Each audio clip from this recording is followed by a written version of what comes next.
Thank you all so much for coming. Welcome to Karama. My name is Aisha Rahman. I'm the Executive Director of Karama. And I know that it's a rainy Saturday, so I really appreciate you all coming out. We're very excited and happy to welcome Ms. Taylor to Karama. And I'm going to introduce her and then we'll follow with a presentation. Tayyibah Taylor is the founding editor-in-chief and publisher of Aziza magazine, the winner of a 2010 Folio Eddie Award and a 2009 New America Media Award. Through Aziza, Ms. Taylor has realized her vision to provide a vehicle for the voice of Muslim American women, a vehicle that portrays their perspectives and experiences and shatters commonly held stereotypes. Ms. Taylor blends her passion for spirituality, women's issues, and communication to further the causes of Muslim women. Ms. Taylor has been named as one of the 500 most influential Muslims in the world by a Middle Eastern think tank, the Royal Islamic Strategic Studies. She has appeared on CNN and other new media to comment on current affairs, and she has visited 36 countries, spanning 6 continents. She's presented lectures on Islam and Muslim women at national and international conferences, including the Harvard Divinity School's Islam in America Conference, the International Islamic University of Malaysia's Islam and Muslims in the 21st Century Conference, the Belgian-U.S. Muslim Dialogue, the lecture series at the Women's College of Sharia and Law of the International Islamic University of Islamabad, Pakistan, and finally, the Fulbright Symposium in Perth, Australia.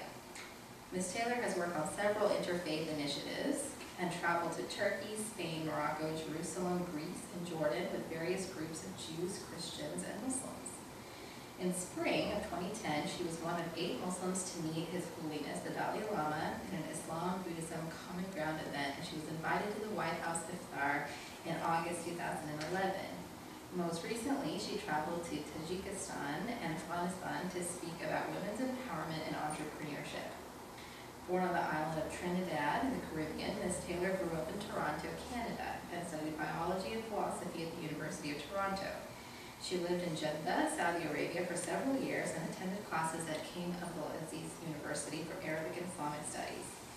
Ms. Taylor presently sits on the steering committee of WISE, an organization that convenes global Muslim women leaders and fosters Muslim women's participation in Islamic law and contemporary debates. She is on the board of directors of Atlanta Interfaith Broadcasters, and she has served on the board of trustees for the Georgia Council of International Visitors and the board of Faith Alliance of Metro Atlanta. She has received numerous awards for her work. Ms. Taylor is the mother of 5 children and grandmother of 5. MashaAllah. Please join me in welcoming Ms. Taylor. Thank you so much, Aisha. Thank you. Assalamu alaikum. It's wonderful to be here in DC again amongst friends and family. Thank you so much to Aisha Rahman and Dr. Aziza and Karama for inviting me. I appreciate the invitation to share some thoughts. And the topic I was asked to speak on is about the portrayal of American Muslim women in the media. And I've subtitled that A Work in Progress. I think that there is a shift that's going on, and inshallah, a positive one. So the overview, I'd like to, just go briefly talk a bit about the American Muslim woman, and everybody here is familiar with that. Assalamu alaikum. Assalamu alaikum. And talk a little bit about the media industry, the power of images, the traditional, or what has been, I think, for the last few decades, the portrayal of Muslim women, and now the emerging one, the one that's coming out. And just a little bit of my opinion here, reasons for the shift and looking towards the future. And I have to preface this by saying that I have no empirical evidence, but as a social architect, standing from the frame of reference of Aziza magazine for the last 12 years, alhamdulillah. These are, things that I've seen and experienced.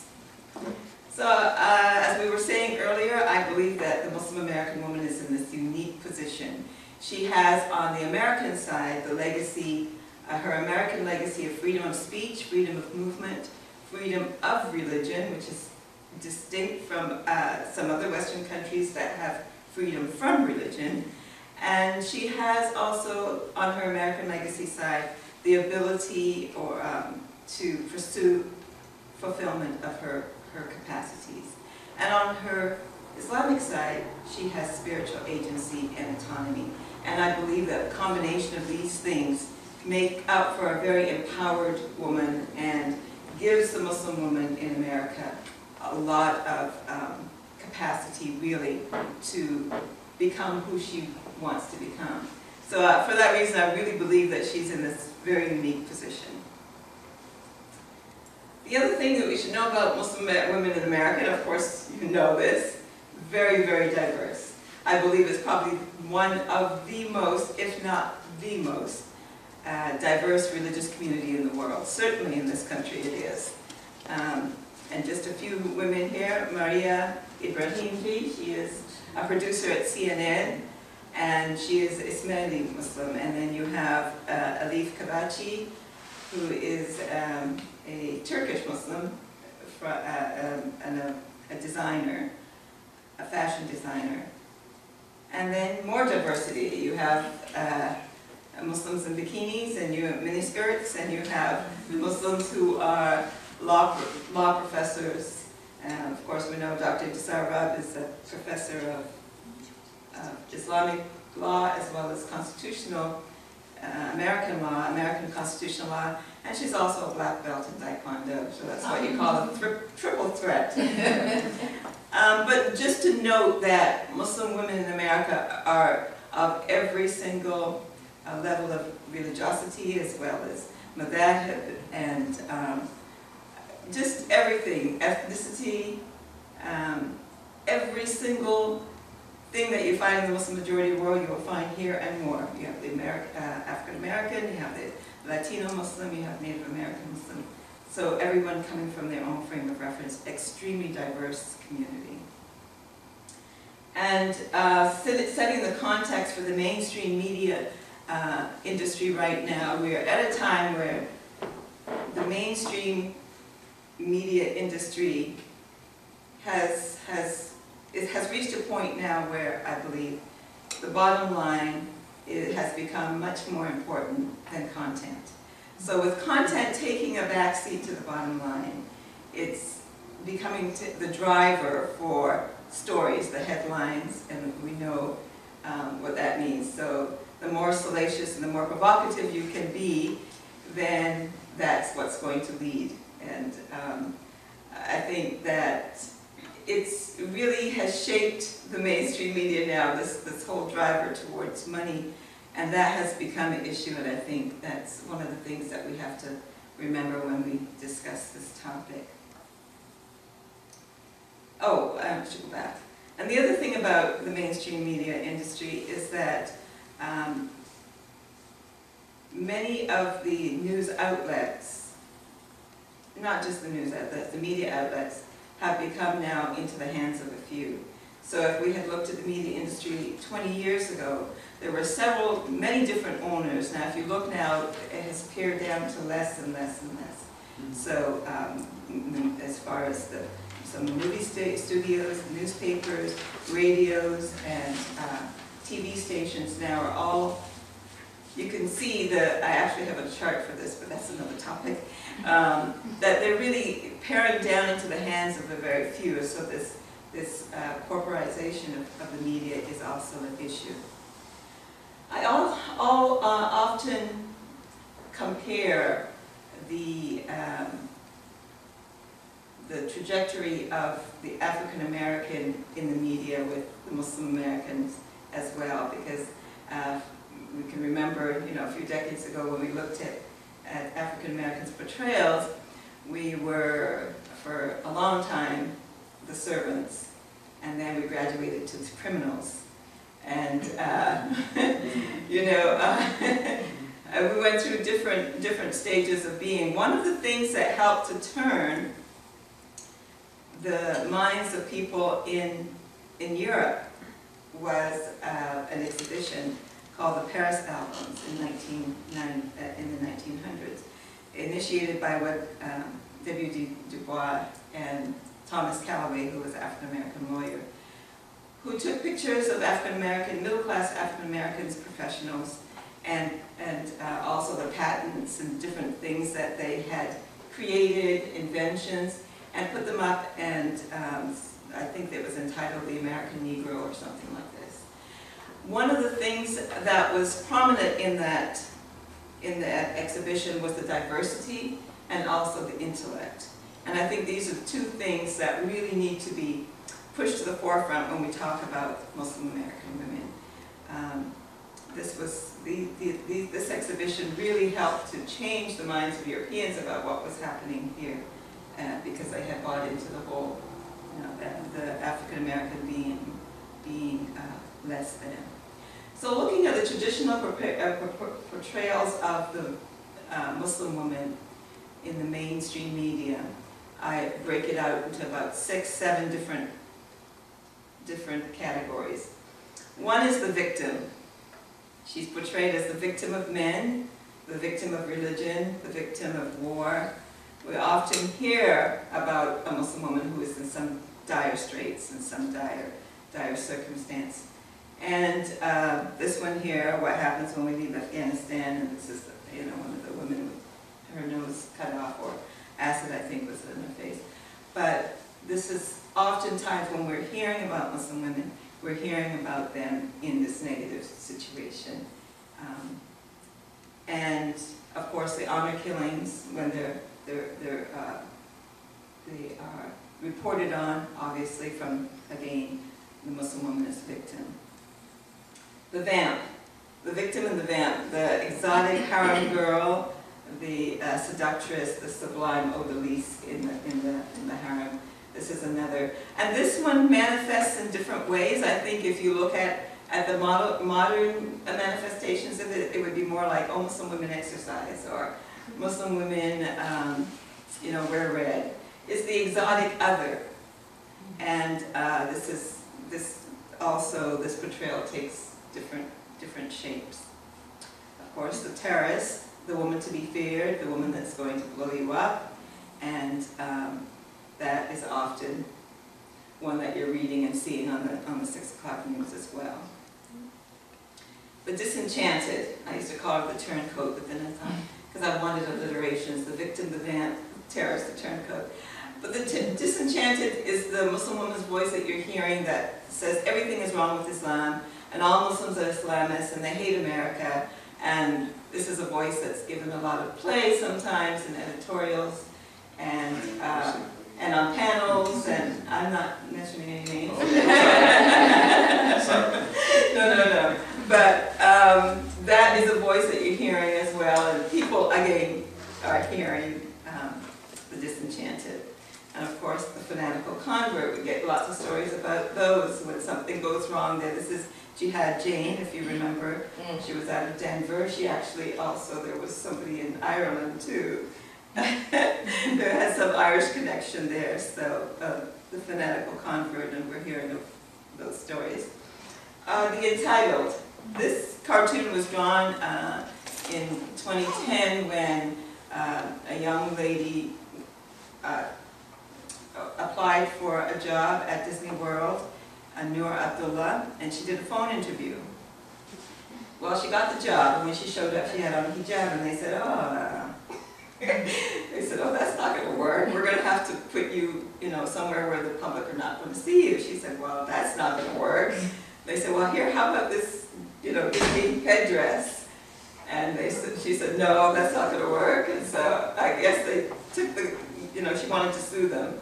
And so this was one of the cartoons that came out, so the Muslim woman is entitled, she wants to wear hijab, even at Disney World, oh my goodness, it's coming apart. And so that was that. They did find some compromise, I think, with a scarf and a beret or something, and she said, okay. But we hear so many of these stories in the mainstream media, and they're always from the point of, that these are people making a fuss about something they shouldn't make a fuss about it. That's the perspective. So, and of course, when you're hearing these, and they kind of snowball and grab a little bit of momentum. And the last one, probably the most pervasive one is the veil. So when you read a story about a Muslim woman or hear a story, it's usually behind the veil, or lifting the veil, or under the veil, or something with a veil. And so using that, of course, the mystery and you know, trying to get into the minds of Muslim women, but using that title as the hook is always very funny to me. I think that Aziza magazine had been going for about 3 years, and we got a phone call from another publisher who was doing a story on some people in the military overseas, and they asked me for a picture to help portray their layout, their article. And they wanted a picture of a woman in a black veil. And I said, well, what does that have to do with anything? They said, oh, we just think it would go really well. And I said, well, we don't have that. But it's interesting that that was the editorial slant that they wanted to put on it. Yeah. And as a publisher and an editor-in-chief, I can tell you a lot of thought goes into what picture you're going to put with what story. And so when you see something, be it on the news or in a newspaper or in a magazine, please know that it's not haphazard. There has been thought put into it. And the issue, of course, is that when you're having these portrayals, the victim, the vamp, the terrorist, the disenchanted, the entitled, the fanatical convert, when you're seeing these over and over, they are having an impact on your subconscious, both as a Muslim and as those who are not Muslim. And then that forms your perceptions. And then we have things like anti-Sharia initiatives and different outbursts against Muslims. So I want to talk about the shifting I've seen in the last, I would say, 5 years. And this is Mubaraka Ibrahim, who is a trainer. She has her own workout studio in Connecticut. And in '07, she was invited to be on Oprah's 30-something in America. 30-something in America, I think that was the name of the show. And she came on not as a Muslim to talk about, you know, being Muslim, but she came on to talk about being a fitness trainer and a personal trainer. And I think it kind of signaled one of a beginning or a shift, because it wasn't one, it didn't fit into one of those traditional portrayals. And I'm seeing more and more that it's shifting. There is a shift, and we'll talk about the reasons for that shift a little bit later. But Mubaraka was, and you know, she goes all over the country. She's very good at what she does. She created the Muslim Fitness Summit, not only just over the country. She also did one in Saudi Arabia. She's doing one in Bermuda. She's done one in Toronto. So she's very good at what she does. And then, of course, in 2010, we also had Ground Zero Mosque. And I think it was interesting to see the coverage around Daisy Khan, who is a woman in her own right. She started the Asma Society, the American Society for Muslim Advancement. She's a very powerful woman, but quite often in the media she was referred to as the Imam's wife. So much so that she was thinking about writing a book called The Imam's Wife. But of course with Imam Faisal also in that firestorm, but she was the one that was the spokesperson, so she was out front quite often. And it was interesting how they dealt with her, especially since she was a non-hijabi and she didn't quite fit.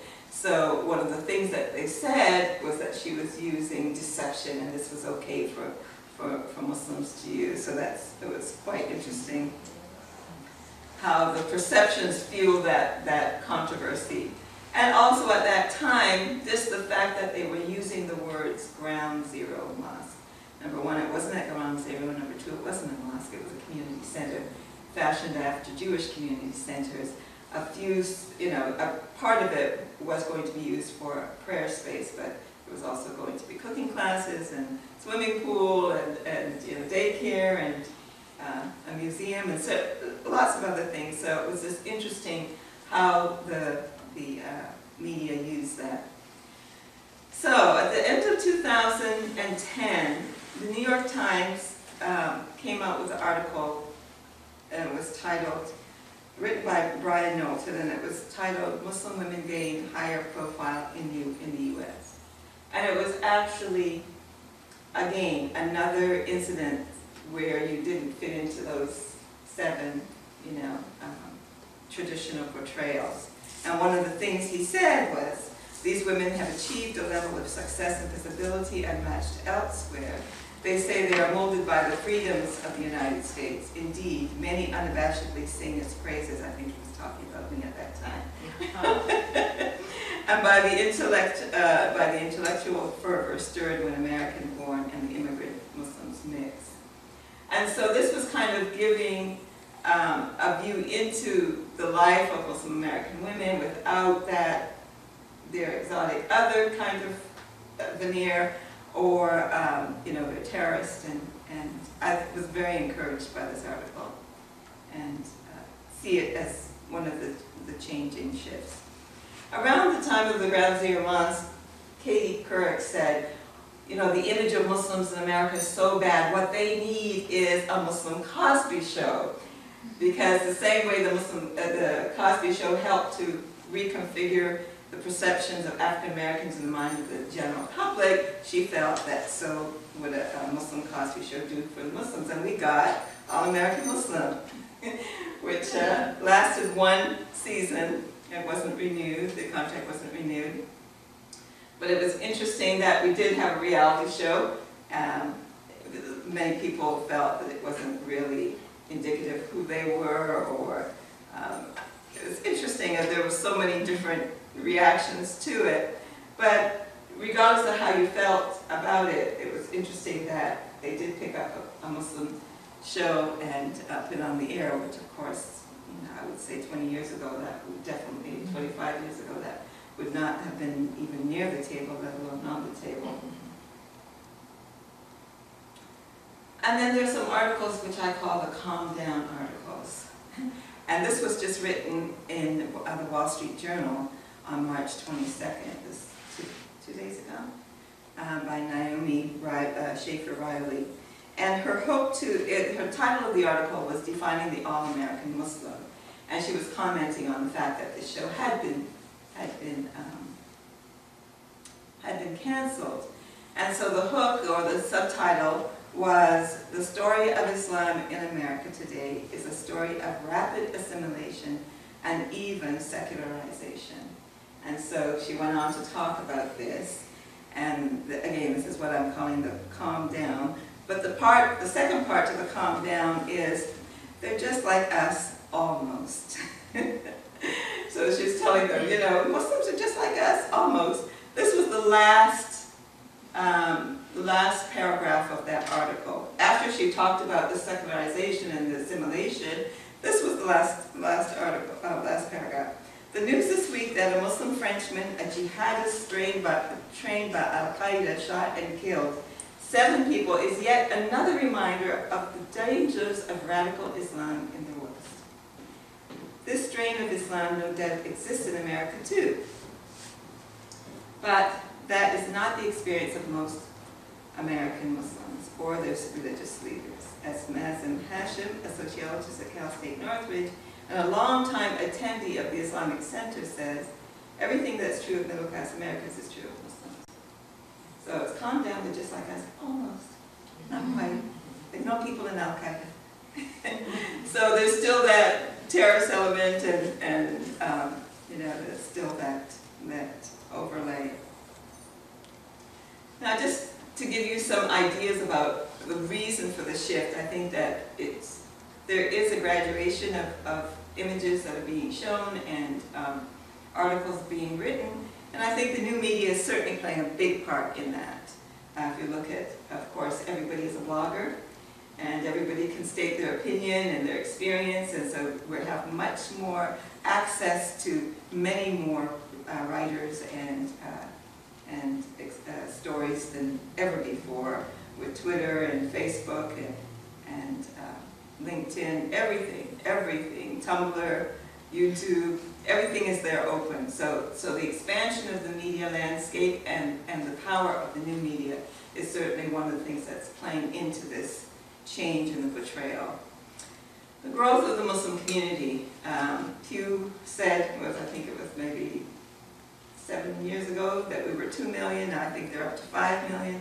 Soon maybe they'll get to some real numbers. But the Muslim community really is growing at a tremendous rate, one of the fastest growing religions and community in the world, and certainly here in America.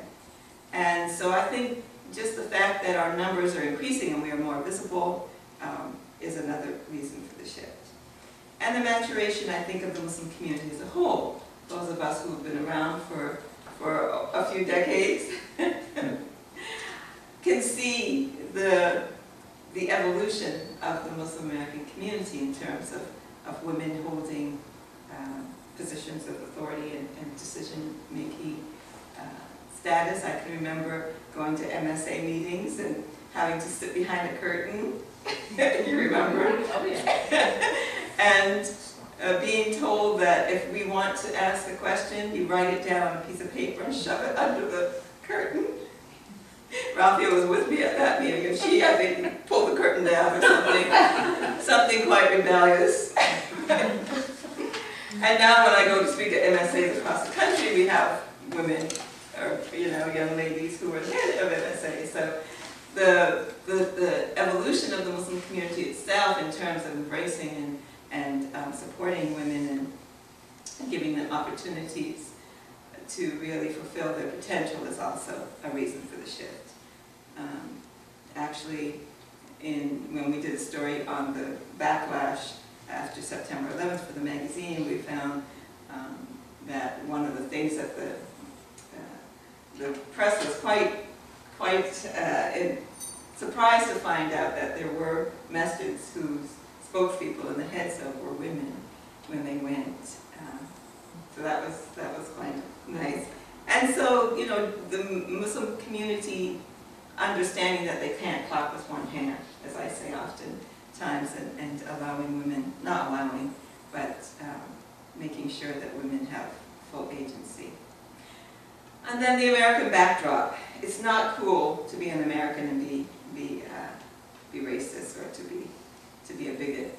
I mean, we've kind of made that, even though it still happens, you can shame somebody into it, where in other places, it's aristocrats are aristocrats. Also the fact that we have freedom of religion and not freedom from religion. It's a different frame of reference, it's a different social and political perspective. And so with us being able to demand religious freedom, and if you say this is a country built on religious freedom, that means religious freedom for all religions. And so you have that legal framework from which to petition your rights. Other people in other countries don't have that. So I think that's another reason for it. And the last, and what I think the most important one, is excellence. Muslim women are really succeeding and excelling. And I often say that excellence is the best defense. Really, because we have our spiritual agency, and because we have this furqan, this criteria for life that is so powerful, it really gives us all the ingredients and all the variables and all that we need to really excel and be excellent. And I think that this excellence is also one of the things, like for instance, when Mubarak went on Oprah, it was because of her excellence. And I want to give you a couple more examples. So this year alone, we saw coverage of Kulsum Abdullah, who is from Atlanta, and I went to interview her, and I was stunned to see how tiny she is. She is very, very petite, but girlfriend can snatch. So they call it the lift, snatch, and lift. And I watched as she snatched and lifted. Really amazing. And of course, she started out doing martial arts. And in order to build up her strength, she started going to lift weights. And it was, you know, she just said, I just wanted to get stronger.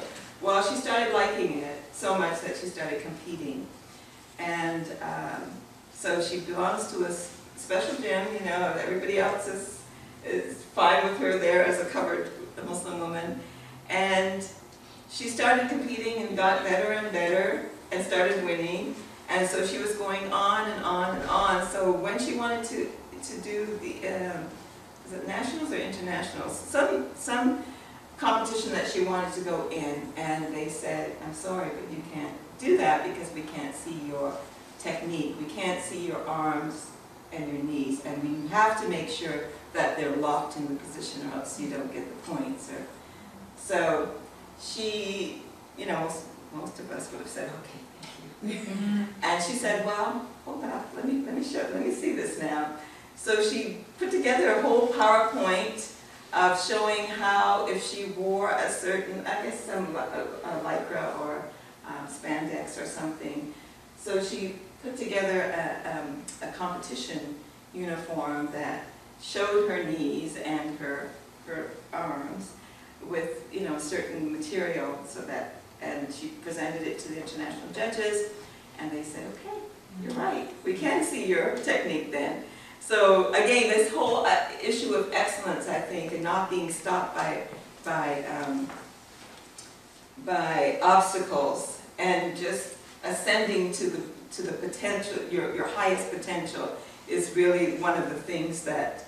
So of course there was coverage about her being covered, but there was also an admiration of her excellence and her persistence and her determination that was there. And so we're starting to see this now, not the Muslim woman to be pitied, you know, the mindless, faceless non-entity, or the Muslim woman to be feared, the terrorist who's going to blow you up and kill you, but also the Muslim woman to be emulated and admired. And this is the shift that's coming in. And of course we also had Ibtihad Muhammad, who around the age of 13 decided that she was going to be an athlete. She wanted to be an athlete, but she wanted, since she knew that she was going to be a covered Muslim, she grew up in a Muslim household, she had to choose a sport that would allow her to cover. And so she chose fencing. For that, she was also wanted a good swimmer, but she said, I better go with fencing. And she is now one of the top fencers in the country, and in her sport, in her particular saber. It's called the saber, and there's different things. And now she moved beyond the team, the Olympic team, going to London to represent. And again, her excellence, the fact that she has excelled to this position. Of course, you know, she has on hijab, and she's a visible Muslim woman. But again, she's excelled. So now we have gone from, you know, the headline being, you know, the fanatical convert, to blank of the year. And these are two women here. This is Aliyah Kemet, who is the U.S. media manager for IKEA. And she was just named by Working Woman magazine as the Working Mother of the Year. And she has 4 children of her own, and then 3 is of her husband's stepchildren. So she is in a household with 7 kids, and named by Working Mother as magazine, Working Woman magazine as the Working Mother of the Year. And then Jenny and her husband Rufus Triplett were named by Ebony as the Couple of the Year. And they've been married, I think, 22 years, have, I think, 3 kids. She's also in Atlanta. They were at one point both dealt with incarceration and came out, and they now publish a magazine called Prison World that talks to inmates and discusses their issues. And they were named Ebony's Couple of the Year. So you see the shift. And again, the determining factor here is excellence. It is that these women have risen to the top in their field, and they are really showing, you know, what it means to be a woman or a working woman, or you know, best in their field, whether it's athletics or entrepreneurship or corporate America. And so this is the new portrayal. And it's almost as if we are driving that portrayal. The excellence is drawing the media attention. And it's not because I'm wearing a scarf or because I'm a ticket seller at Disney who wants to wear a scarf. It's now a different, again, it's not all the time, it's here and there. And so me being the optimist, I'm really latching on to these. And if you were up at 5 o'clock in the morning 2 nights ago, you would have turned on, if you couldn't sleep, not 5 o'clock, was it 5 o'clock or 4 o'clock in the morning? If you had turned on the Home Shopping Network, you would have seen Najma Jamaluddin talking about her invention. Now this is a patented invention called BasketMate. And by the way, everybody should buy one to support her. You can still buy them on the Home Shopping Network. What it is, it's a basket that comes with this thing here that slips around the basket, and it extends the basket, so when you're going to do your laundry, you can pile up all these clothes, and you're not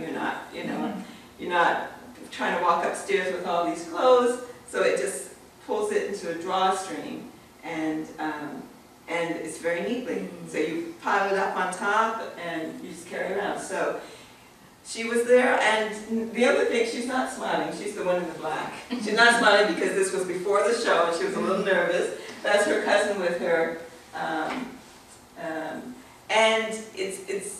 her name is Salsabil, the cousin. But when she came up with this idea, because she was trying to do her laundry, and it was difficult.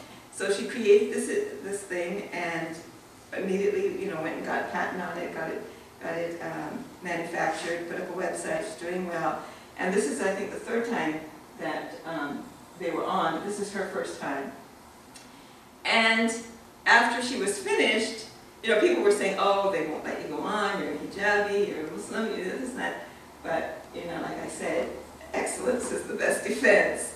And not only is the product wonderful, but after she finished, the floor producer said, wow, you really have a future in this. Maybe you could sell some other products as well, because her manner of delivery was so good, and she ad-libbed, and she just flowed. And again, the idea that you can rise above all the hysteria about who people perceive us to be is a very strong and powerful one.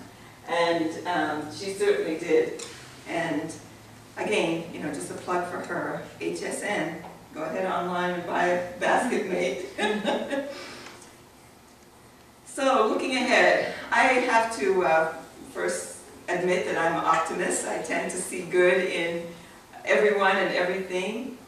But I think that we really are at a time when the portrayal is changing. Of course, we haven't had any real horrible attacks or anything happen. It's just like Jaws. Do you remember when Jaws 2 came out, they were like, just when you thought it was safe to go back in the water. Right. So it's just like, just when you thought it was safe to go out in hijab, something else would happen.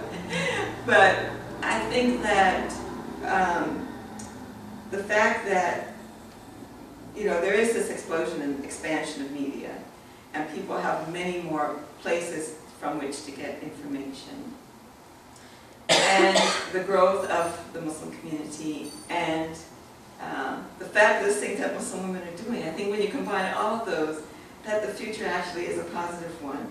I mean, we look at hijabi monologues that's traveling all over the country and all over the world, and presenting vignettes of Muslim women's lives. It just seems that we are on the brink. We have the capacity. We have all the necessary ingredients to really inform and inspire the American community and show really what the American woman, Muslim woman is all about. So with that, I say it's a fabulous future, inshallah. Thank you very much. I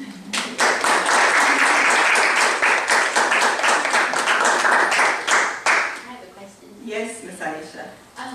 So I think that you make a really good point about excellence being this determining or distinguishing factor. But I think when you do women's work or you do gender work, you know of examples in the Muslim community of women who have been excellent for a lot longer than, the last 5 years, the last 10 years, etc. But the greater public may not see that. Do you think that there's been a systemic change within the Muslim community and also maybe the American community that is actually now seeing or recognizing this excellence? Or because arguably the excellence has been here for a while, at least for those of us who know and admire women that have done amazing things? I think it's a combination of things, definitely. I think we as women ourselves are being more empowered, are feeling more empowered. And like I said, we sat behind that curtain, didn't we? We did. We sat behind the curtain 40 years ago and listened to the men say, you can't talk out loud. So we did. Now we're like, oh no, that's not going to work. So there is that in itself. But yes, I think that along with that, the numbers are growing. The expansion of the media is no longer just 3 channels that you're going to listen to. I mean, when I was growing up, it was NBC, ABC, and CBS. That was it. Now, you get news from all over the world, 24/7, 365, plus the new media. So there's that as well. And if you look at Huffington Post, which has a different format because it has all of these different categories, one of which is religion, and the people who are writing the religion about that religion are of that religion. Unlike, Wall Street Journal or Washington Post or New York Times, where they're writing about us from a frame of reference of outside, then you're actually having articles written by Muslims. Right. So that makes a big difference too. So I think there are a lot of factors involved, but yeah. Yes, Ms. Serena. Okay. Assalamu alaikum to you again. Alaikum. I have 2 parts that I want to ask. Because I'm working with these particular folks, where do our seniors fit in? Those who have been Muslim for 40, 50, maybe even 60 years, those who may have converted, reverted, returned, whatever the word is that we use today. And then from other countries, the women who have been involved, and let's just say where our role model, our example is Lady Khadijah, which was 1400 plus years ago. So it's not like this is new, that we're doing anything, it's a continuum. But where do we put our seniors who have not left us yet, or some that have, that we can put it in context for the younger ones and for other non-Muslims? And then the other piece is, how do I or others in the media say something about, I forget what the young lady's name was, that one Miss USA or whatever, and I saw her at an event Rafi and I were at recently, and had like a tube top dress, and then you've got a picture of her in the bikini, where people are saying to me, Muslim women dress like that now? And I'm saying, no, we don't. But what do I say? Well, I'll take the last one. When people asked me to comment on this, I said, this demonstrates the diversity in our community. And that's true. You don't have to make a judgment about her. I mean, everybody has a different attachment to Islam. Some people, their attachment is cultural. Some people, their attachment is spiritual. Some people, attachment is academic. Some people, it's religious. Some, it's a combination of those. But we can't say that she's not Muslim because she's wearing a miniskirt. That's not for us to say. Only Allah knows what's in the hearts of anyone. And a hijab is not a barometer for piety. I keep telling people that. Whoever made hijab the 6th pillar of Islam, I want to meet. I want to meet that guy. That guy. And also understand that hijab is not the word that is actually in Quran. Right. It's Iman. Right. But it really is a demonstration of who we are, because people want to make us a monolithic community, and we're not. Right. And so it we have Muslims in miniskirts, and we have Ramadan Muslims, right? And when I talk to Christians and Jews, I say, just the same way you have High Holy Day Jews and you have Easter Christians, you have Ramadan Muslims, and so not everyone has that attachment to Islam, a spiritual attachment or religious attachment. Now, the other question about the elders, one of the reasons I think for the immigrant communities coming over, maybe that disconnect with Khadija, part of it is time, Lady Khadija, I think part of it with powerful Muslim women, there's a disconnect. Part of it is time, part of it is that women were marginalized in the Muslim communities. I often say that misogyny became, or cultural adulterations got woven into the practice and the theory of Islam and then presented as its fabric. And people didn't know where culture stopped and where religion began, and they were just so interwoven that people thought that women staying home was religious. And so, being able to tease out, sift through, have some kind of crucible through which you put information, and to sift out those cultural adulterations helps, especially when it comes to women, especially when, in terms of space in the masjid, in terms of space in the public arena, all of that. Honoring our elders is something that's part and parcel of us as Muslims, and we certainly should be doing that. I know there is a couple of films. Oh, you're doing one, and also good, mashallah. So chronicling their stories, and also Nzinga also did one, of the elderly sisters in New York. So putting it down, that's important. Yes, brother. Assalamu alaikum. Thank you for a marvelous presentation.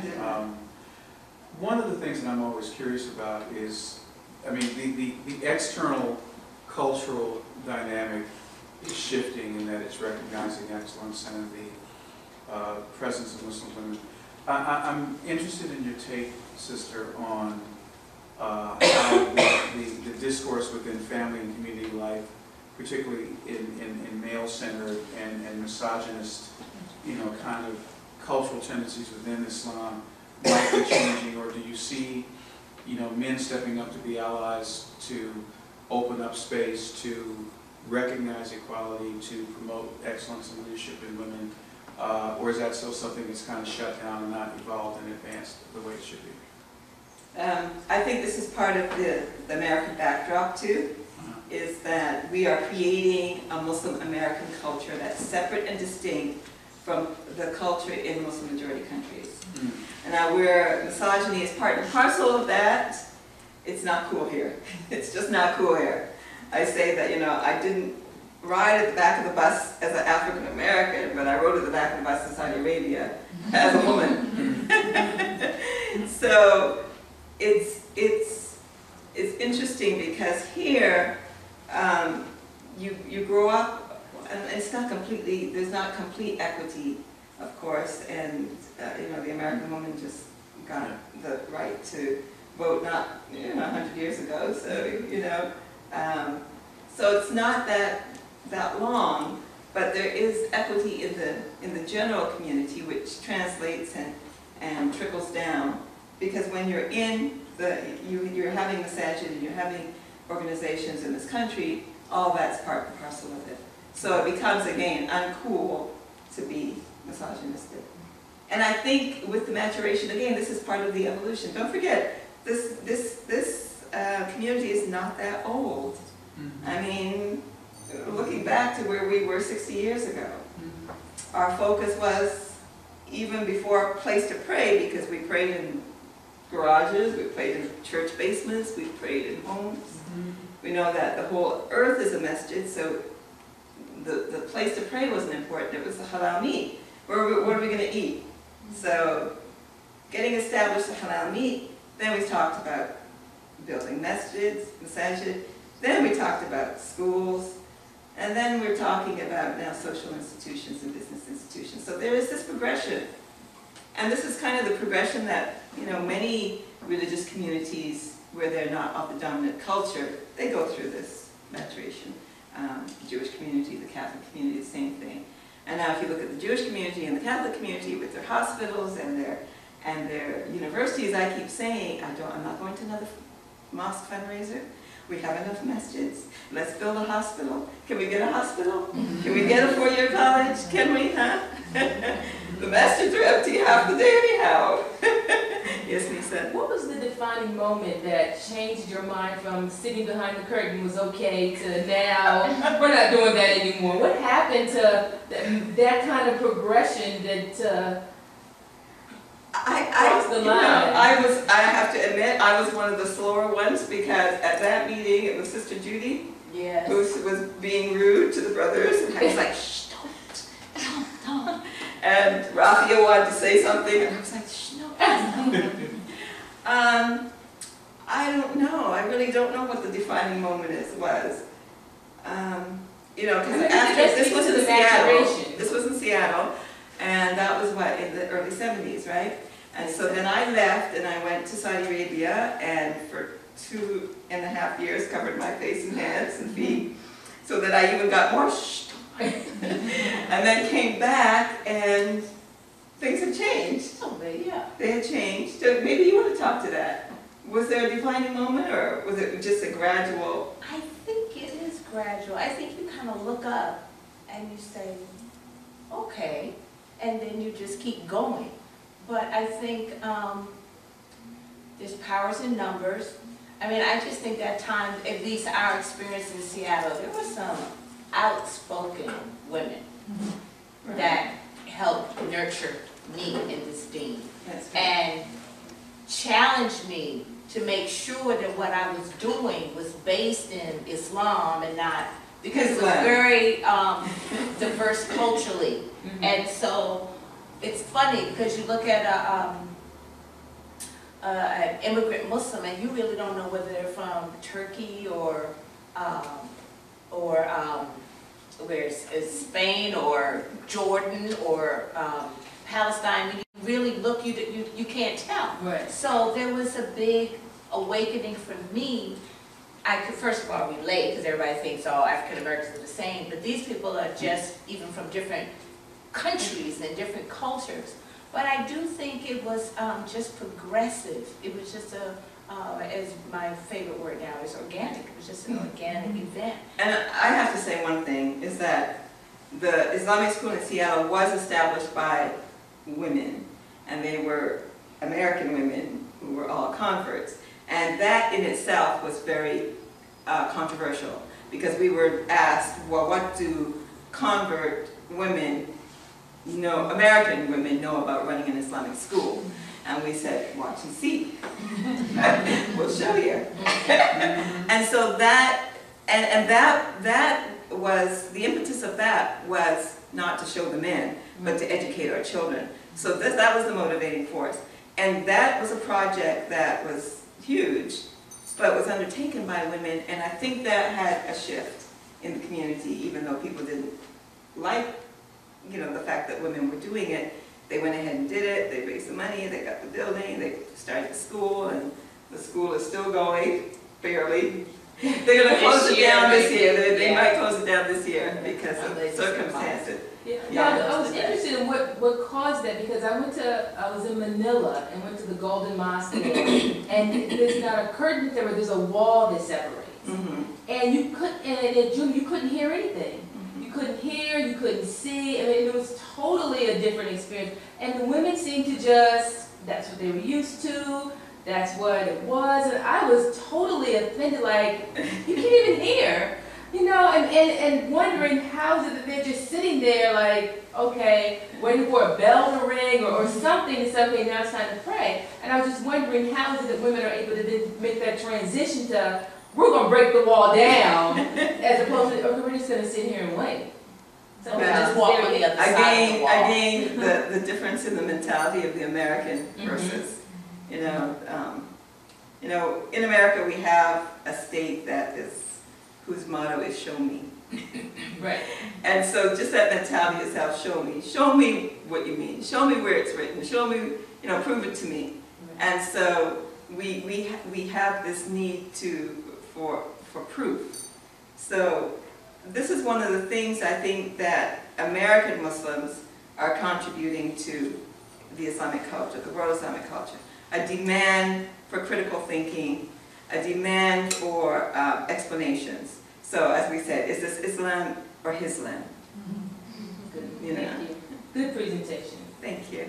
Sorry, I don't want to keep asking questions, but when I heard this, so I'm from a small southern town, and we had similar issues. I mean, like this whole behind the curtain thing, obviously you mentioned in your presentation, this is not over. It may have ended in one place or whatnot, but a lot of what I heard, I sat on the shura of our mosque, and a lot of the brothers said, well, it's you all that want the barrier. Mm-hmm. And I actually had women come to me and say, we want it because we feel more comfortable. Right. Now I know that there are several issues for why that is, and that's not really the point of my question, but do you feel like with these new trends in media that the American Muslim community, are the men being more critical of how women are being presented, Muslim women being presented in the media, or are women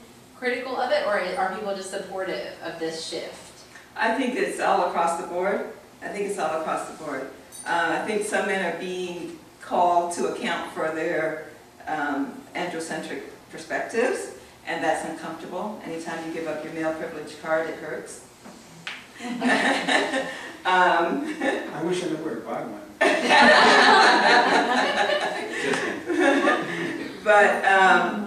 But I think it's all across the board, really. I think that different people are reacting differently. As far as you know, the women going through one door or having a space or not having a space, to me the perfect masjid has all different options. And there is one in LA that there is a space for women who want a female-only space, and there is a space for everyone else I've gone, to many different masajid all over the country and seen it done different ways. Like there is one in New York where Imam Fazl used to pray, and the barrier is this high. So the women's section is cordoned off with a barrier up to mid calf, and of course then there's barriers with plants. And so it's, like just a row of plants. So it's not this wall. And I have many stories about praying behind a wall or in another room where you can't hear, or the other, one of my favorite is when the imam reads the ayat with the sujood in it, and if somebody knows it's a sujood and go into sujood, and then other people go into ruku, and then there's all this, and the salat is done, and the salat is done, it's like, oh, what are you doing? It's a sujood. Sister, right? Yeah, so I'm wondering if in your role as editor-in-chief of Aziza magazine, do you ever find yourself challenged by not falling into these caricature representations of Muslim women? Like, because I know that there's some just like natural constraints of working in the media where journalists have deadlines and maybe they can't always get the nuance behind every story, and there's word limits, and so do you ever find yourself challenged to not fall into the trap of simplifying the story? One of the things that we do when we create a story is that we make sure that it is from our frame of reference. When we make up a story, we're thinking about the Muslim woman in America. We're not thinking about, the professor in the university who's reading it, or a non-Muslim or a Jewish woman. We're really thinking about Muslim women in America. And it's about our experiences and our accomplishments from our frame of reference. And so that in itself allows you to, this huge range of things, and it's a kind of, I think, a liberating experience. We're not talking to, but we're talking with our sisters. So it's like if you had a dinner party, as you go through the magazine, it's like you're talking about deen, you're talking about passion, you talk about food, you talk about kids, your husband, you know, so all these things, and it's just kind of, you know, what reflects the lifestyle. So we make a concerted effort to be a mirror to reflect the Muslim woman in America, not to be a How to Be a Muslim Woman book, because we make, again, a concerted effort to mirror the diversity and diversity of ethnicity as well as Mubahib and everything. And also to be thought-provoking, not provocative. So when we would do our Aziza events, and we would ask people, what do you want to see in the magazine? And everybody was like, do something on polygyny. And we're like, so when we got a lot of this, a lot of people were like, do something on polygyny. And we said, okay, we'll do something on polygyny, but we're going to do it from the perspective of children who've grown up in the household of polygyny. And so we wanted to do something that was different, and that would cause conversation and not the usual, you know, Provocation. yeah. And then when we did something on birth control, we said, you know, there are people who think that all birth control is haram. There's some people, you know, this madhab says this, and this. So we went down with the, you know, Jafari school of thought, everybody. And then we also did a sidebar on a medical project at the University of Washington, where the doctor was developing a male contraceptive pill. So again, looking at it from another perspective. So this has been our kind of editorial push, is to get things that are not, that you're not going to read anywhere else. And all the articles are written only by Muslim women, and they're written especially for Aziza magazine. So you're not going to see this, you know, on Huffington Post and everywhere else. We have a different content model. Yes, Ms. Rafia. Well, I wanted to also add one other piece, Lisa, to that experience. There were brothers, and one in particular, who was just downright supportive. And I think even in any movement, you have to be open and have to recognize those opportunities that Allah puts in front of you, whether it's someone from what you perceive as the opposing side or what have you. So I do think that this partnership between Muslim men and Muslim women is very essential. And the home is a very powerful place to initiate and to push forward. So I think all of us were in our husbands' ears about, what is this? This is what we want. And they were supportive enough to encourage us to take ownership, so that it's not the brothers who are giving us permission, but the sisters, the women, are standing up and stating what it is that's going to work for us. I think that speaks volumes to the influence that women have, that a lot of times we understate the power of influence as opposed to authority. A lot of times we look for authority, but we don't recognize the value and power we can have with just our influence, and how that goes a long way as well. Right. Influences. And I'll have to share also, when I went to Saudi Arabia, there were a group of American and Canadian women who were there, and they were studying too. And so their husbands would go to school in the morning, and then the husbands would come home, watch the kids, and the women would go to work. And so I was like, oh, they're watching the kids? And they were like, yes, they're kids too. And we have to study too. So that kind of helped to change my mindset a lot too, that, you know, this is, pursuit of knowledge is essential, and I have that right and ability, and so let me do it. So that was one of the things for me too. Yes, Serena? I wanted to ask, back to the magazine itself, and in terms of the distribution and the acceptance of the magazine, and where you, next year, 5 years, 10 years from now, want to be with the magazine, be it local, national, or international. What help do you need, and where do you want to go with the magazine? Well, you know, when the first issue came out, I got several phone calls telling me I was going to hell. This is haram, you should stop this now. Why are you putting a Muslim woman on the cover? And this is what if a non-Muslim man gets this? And I said, what, we're competing with Playboy? So then a couple of issues later, I got calls saying, or letters saying, this is a very nice magazine, but you shouldn't have a Muslim woman, and not a pretty one, and she shouldn't be smiling, and why don't you put food or flowers on the cover? So I said, well, if this was a magazine about food, I would put food on the cover. So alhamdulillah, 12 years later, you know, people are seeing that it's of value, and one of the things that we want to do is to have an international edition. And because as I travel, people say, well, can you do one for Brunei? Can you do one for Australia? No, can't. But we want to do an international edition where, you know, we share stories of women, Muslim women around the globe.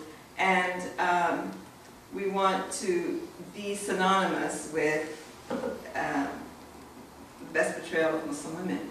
And, you know, so when you think about the Aziza woman, you think about the Muslim American woman, or, you know, that accomplished, empowered Muslim woman. So right now we're in universities and libraries and U.S. embassies around the country, around the world, but we always need more advertisers, more subscribers, more distributors. And what does it take? What is your criteria? I didn't plant her, honestly. I didn't tell her to do this. No, but she knows that's what I do.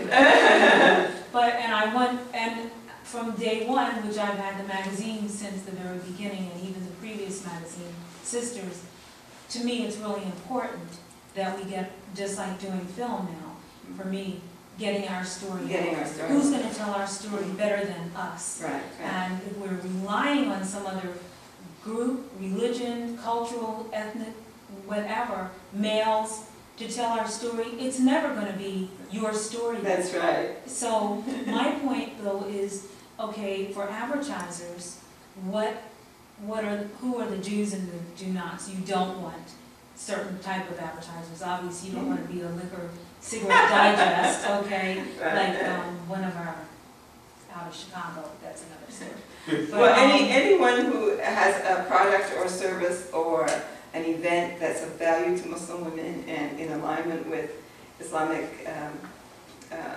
criteria, we would take an advertisement from them. We've taken advertisements, actually, we've had to reject advertisements. One hair company sent us an ad and had a woman laying back, and I was like, oh, what does this have to do with any hair product? The picture that they sent for the ad was not appropriate, and so, you know, we've had some things. We took an ad from another company, and then somebody, one of the women who were working with us said it was about some kind of embolism procedure to get rid of fibroids, and she thought that it was not a good thing. She had spoken to a couple of doctors that said that's not healthy for women, and there's controversy in the medical community about it, but we did a couple of ads, and then she said that she didn't feel comfortable promoting this, so we dropped that. So when we have our staff meetings, the first thing we say, we make dua, and we ask Allah to help us to create a product that is pleasing to Allah and a benefit to the community.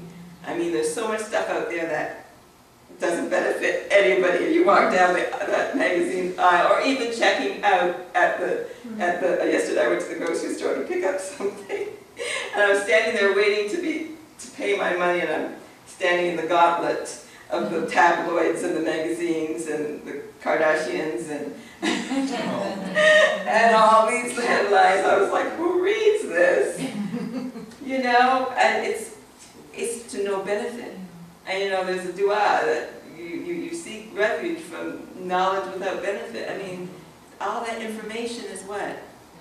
It's just going to clutter up your mind and your soul. So we want to be able to have something that's inspirational, informational, not simply, you know, churning out magazines for the sake of saying we have a magazine. So it's really important to have high level of editorial. And Desha was supposed to be here with the magazine. She's not. I was going to ask where Where's the magazines? Yeah, I didn't bring any. She had them. All right. Thank you. Thank you.